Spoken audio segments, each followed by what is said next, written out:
संदीपान भुमरेंच्या चालकावरील आरोपांमध्ये तथ्य नाही अशी माहिती आता समोर आली आहे। समृद्धी महामार्गावर अधिग्रहण झालेल्या जमिनीचा खोटा हिबानामा करून भुमरेंच्या चालकानं 1150 कोटी रुपये उकळण्याचा प्रयत्न केल्याचा आरोप अंबादास दानवेंनी केला होता आणि यासाठी त्यांनी जिल्हाधिकाऱ्यांकडे निवेदन देऊन तक्रार सुद्धा दाखल केली होती।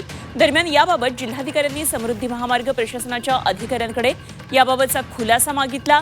त्यानंतर समृद्धी महामार्ग प्रशासनानं जिल्हाधिकाऱ्यांकडे दानवेंच्या तक्रारीबाबतचा अहवाल सादर केला। दानवेंनी केलेले हे सगळे आरोप अहवालातून फेटाळून लावलेले आहेत। दानवेंनी निवेदनामध्ये उल्लेख केलेल्या गट नंबर 174चं अस्तित्व संयुक्त मोजणी अहवालामध्ये कुठेही आढळलेलं नाहीये। जर असा गटच नसेल तर त्याचा मोबदला देण्याचा प्रश्नच येत नाही। तसंच 174 गट नंबरची किंमत ही 1150 कोटी असल्याचं महिला अर्जदारांना म्हटलेलं आहे, पण यामध्ये कुठलेही तथ्य नाहीये।